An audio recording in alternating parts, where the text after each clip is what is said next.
பெல்லரினா the world of John Wick லென்னோடைய டைரக்ஷனில் ரெடியாக இருக்குது. மிரண்டுட்டுங்க படம் பார்த்துட்டு. நான் என்ன எதிர்பார்த்தனோ அதை தாண்டி ஒரு கண்டென்ட்டை கொடுக்குறாங்களே. ரீசெண்ட் டைம்ஸில் தக் லைஃப் படம் ரிலீஸ்க்கு முன்னாடி சொல்லியிருந்தாங்க, இந்த படம் கேங்ஸ்டர் படம்ல, அதை தாண்டி ஒரு பெரிய எமோஷன் இருந்தது. ஆனால் அந்த படத்தில் அது இருந்ததா இல்லையான்றது அடுத்து. ஆனால் இந்த படத்தில் அவங்க சொன்ன வார்த்தைகள் எல்லாமே இருந்தது. அது என்னை ரொம்ப சர்ப்ரைஸ் பண்ணுச்சு. அப்படி ஒரு எக்ஸிக்யூஷன்.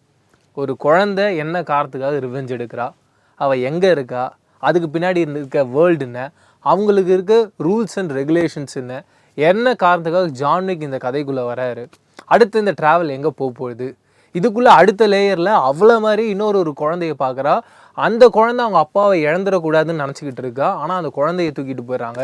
இப்போ அவர் ரிவெஞ்ச் மட்டும் இல்லாமல் அந்த குழந்தைய எப்படி காப்பாற்றணும் அப்படின்ற அந்த கட்டாயத்துக்குள்ளேயும் ஒரு நசுக்கப்படுறா. அண்டு அவள் சின்ன வயசுலேருந்து வளர்கிற இடமே எப்படி இருக்குன்னா, நீ கண்டிப்பாக ஒருத்தரை காப்பாற்றணும் அப்படின்ற ஒரு ஸ்டேஜிங்லேயே அவர் வளர்ந்துக்கிட்டே இருக்கா. அப்போ ரிவெஞ்ச் முக்கியமாக, அந்த குழந்தையை காப்பாற்றுறது முக்கியமாக அப்படின்னு யோசிக்கும் போது அந்த குழந்தையை காப்பாற்றுறது முக்கியம். ஆனால் அந்த ரிவெஞ்ச் எடுக்கிற பாயிண்ட்டு தான் அந்த குழந்தையே இருக்கா. அப்போ ரெண்டுமே ஒரே பாயிண்ட்டில் நம்ம அடிக்கலாம் அப்படின்ற அந்த ட்ராவலுக்குள்ளே போயிட்டுருக்க ஒரு ஹீரோயின் கடைசியில் அவளுடைய ரிவெஞ்சும் அந்த குழந்தையை காப்பாற்றினாலா இல்லையா அப்படின்ற அந்த பாயிண்ட்டும் நிறைவேறிச்சா இல்லையான்றது தான் இந்த படத்தோடைய கதை. எக்ஸ்ட்ராடினரியாக பண்ணியிருந்தாங்க. எனக்கு படத்தோட இந்த கிளைமேக்ஸ் போர்ஷனுக்கு முன்னாடி வரைக்கும் ஸ்டோரியாக அந்த அளவுக்கு அழகாக ஸ்டேஜ் பண்ணி லேயர் பை லேயராக இந்த கதையை எடுத்துகிட்டு வந்து வச்சுருந்தாங்க. அதுக்கு இந்த படத்தோடைய ரைட்டர் அண்ட் ஓவரால் இந்த ஜான் விக் அப்படின்ற அந்த வேர்ல்டை ரெடி பண்ணுற டீமுக்கு ஒரு பெரிய ஹேட்ஸ் ஆஃப் சொல்லி ஆகணும். ஒரு ஃபைட்டு வருதுன்னா அந்த ஃபைட்டுக்கு ஒரு கதை இருக்குது. அந்த ஃபைட்டு முடிஞ்சதுக்கப்புறமா ஒரு கதை இருக்குது. நம்மளும் நிறைய படங்கள் பார்க்குறோம், இங்கிலீஷ் படங்களே நிறைய பார்க்குறோம். ஒரு ஃபைட் இருக்குன்னா அது அன்வான்டாக கூட திடுதுப்புன்னு ஒருத்தன் உள்ளே வருவான், நீ என்னடா இங்கே பண்ணிக்கிட்டு இருக்குன்னு ஃபைட் போடுவான், அப்படிலாம் பார்த்துருக்கோம். ஆனால் ரொம்ப பர்ஃபெக்டான ஒரு எக்ஸிக்யூஷன், அப்படி ஒரு அசாத்தியமான ஒரு ஃபைட் சீக்வன்ஸை நான் இந்த படத்தில் பார்த்தேன். முக்கியமாக இன்னொரு இடத்துல என்ன பண்ணியிருந்தாங்கன்னா, அந்த ஃபைட்டை ஹீரோயின் வந்து ஓவராலாக அங்கே இருக்க கத்தியெல்லாம் எடுத்துக்கிட்டே இருக்கா. அவள் தான் அங்கே எல்லாரையும் சாகடிச்சிருக்கான்றது புரியுது. அங்கேருந்து கிளம்புனதுக்கப்புறமா ரெண்டாவது ஃபைட்டை ஒன்று ஸ்டேஜ் பண்ணாங்க. நீங்கள் யோசிச்சு பாருங்கள். எடிட்டை பொறுத்த வரைக்கும் எனக்கு தெரிஞ்சு அந்த ஃபைட் சீக்வன்ஸை முழுக்க எடுத்திருப்பாங்க. எடுத்துகிட்டு எடிட்டில் அது பெருசாக இருந்திருக்கும். ஆனால் எடிட்டர் அங்கே என்ன யோசிச்சிருக்காருன்னா, இந்த சீக்வன்ஸை இப்படி கன்சியூம் பண்ணலாமே, இந்த ஆஃப்வேலேருந்து இந்த சீனை கன்வே பண்ணாலும் அவள் அங்கே ஏதோ ஒரு ஃபைட் பண்ணியிருக்கான்றது புரிஞ்சிடும். அது போதும் ஆடியன்ஸுக்குன்னு ஒன்று அடுத்து இன்னொரு ஃபைட்டை தொடர்ந்து ஒரு கோர்வையாக கொண்டு போகிறாங்களே, அதுதாங்க ஐடியா. அண்ட் அவள் எதுக்காக அந்த கத்தியெல்லாம் வச்சுருக்கா, அந்த ஃபைட்டுக்கு அது எந்தளவுக்கு யூஸ் ஆகுது. ஒரு கார் வந்து இடிக்குதுங்க, ஒரு பென்ஸ் காரை அப்படியே தரன்னு தள்ளிட்டு போகுது. கிராஃபிக்ஸில் அவங்க பண்ணியிருக்காங்க. ஹீரோயின் இறங்கி அந்த கார் முன்னாடி நின்று இப்படி காலை வச்சு அப்படி சல்லுன்னு தேய்ச்சிட்டு போகிறா, திரும்பி ஷூட் பண்ணுறா. அப்படி ஒரு எக்ஸிக்யூஷன். மறுபடியும் கட் பண்ணிங்கன்னா அந்த வில்லன் இருக்க ஊருக்கே ஹீரோயின் போவா. அந்த இடத்துல ஒரு பேக்கரிக்குள்ளே ஒரு ஃபைட் சீக்வன்ஸ் பண்ணுவாங்க. அதெல்லாம் எக்ஸ்ட்ராடினரியாக இருந்தது. அந்த கிரனைட் அப்படின்வாங்க, ஒரு பாம்பு இழுத்து விட்டு அப்படி சுற்றி விட்டுன்னு வச்சுக்கோங்க, ஒரு 5-10 செகண்டில் டமால்னு வெடிச்சிரும், பவால் அப்படின்னும். அந்த மாதிரி ஒரு பாம்பு எடுத்துக்கிட்டாங்க ஹீரோயின். ஒருத்தன் வாய்க்குள்ளே போகிறாங்க, கதவு சாத்துறாங்க, டம்முன்னு வெடிக்கிறான் கற்பாம்பூச்சி மாதிரி. மறுபடியும் இந்த பக்கம் வராங்க, உருட்டி விடுறாங்க, டமால் வெடிக்கிறான். எப்பா ஓவராலாக ஒரு தீபாவளியாக படம் ஃபுல்லாக பார்த்தோன்னா எப்படி இருக்குமோ அப்படி ஒரு பிளாஸ்டான ஒரு படங்க. அண்டு கதையாகவே அவங்க மறுபடியும் சொல்கிறேன்னு எந்த ஒரு இடத்துலையுமே லேக் ஆகக்கூடாது அப்படின்னு நிறைய இன்ட்ரெஸ்டிங்கான இன்புட்ஸை கொடுத்துட்டே இருந்தாங்க. அந்த கிளைமேக்ஸுக்கு முன்னாடியும் கதைக்குள்ளே ஒரு கேரக்டரை இன்ட்ரடியூஸ் பண்ணி இவங்க தான் உனக்கு இவங்க அப்படின்னு ஒன்று புரிய வைப்பாங்க. அதெல்லாம் என்ன எத்தனை கேரக்டராக இன்ட்ரடியூஸ் பண்ணுவீங்க, படம் இன்டர்வல் முடிஞ்சிருச்சு, கிளைமேக்ஸ் நெருங்கி போயிட்டுருக்கு, இன்னும் நீங்கள் என்னென்ன சஸ்பென்ஸ்லாம் வச்சுருக்கீங்கன்னே புரியலையேடானே. ஒரு கட்டத்துக்கு மேலே என்னன்னா, படத்தோட ஓப்பனிங்கில் ஒரு இடத்துல ஜான் விக் வராரு, நம்ம எல்லாரும் கத்துறோம், ஏய் பயங்கரமாக இருக்குது அப்படின்ற மாதிரி. அண்ட் அந்த ஜான் விக்ன்ற கேரக்டருக்காக தான் நம்ம இந்த படத்துக்குள்ளே வந்திருக்கோம். அதை மறந்துட்டு நம்ம இந்த படத்தை பார்க்க வச்சு ரசிக்க வைக்கிறாங்களே, அதுதான் இந்த படத்தோடைய வெற்றி. அதுதான் இந்த படத்தில் வர இந்த ஏவ் அப்படின்ற கேரக்டருக்கான வெற்றியாக நான் பார்க்குறேன். அண்டு அந்த கதாபாத்திரத்தில் நடிச்சிருந்த அந்த ஹீரோயின் பயங்கர பெஸ்ட்டான ஒரு பர்ஃபார்மன்ஸ் தந்திருந்தாங்க.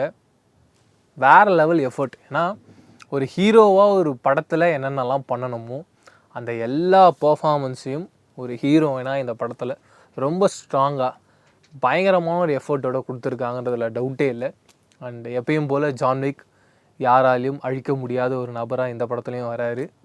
மிரட்டிட்டு நம்மளும் தமிழ் சினிமாவில் நிறைய கேமியோ பார்க்குறோங்க, மற்ற படங்கள்லாம் பார்க்குறோம்.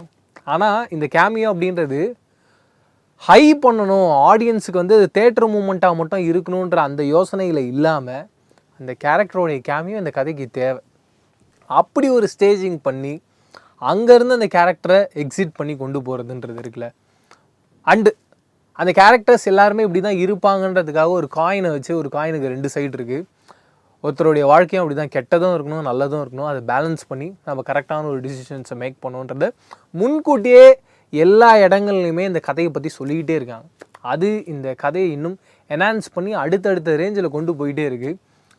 அண்ட் படத்தை பொறுத்த வரைக்கும் ரூல்ஸ் அண்ட் ரெகுலேஷன்ஸ்லாம் இருக்குன்னா, நான் மற்ற படத்தை பொறுத்த வரைக்கும் எப்படி பார்ப்பேன்னா, அந்த ரூல்ஸ் அண்ட் ரெகுலேஷன்ஸை யாராவது ஒருத்தர் வாய்ஸ் ஓவர்லாம் நமக்கு படம் பார்த்துட்டு சொல்லிகிட்டே இருப்பாங்க.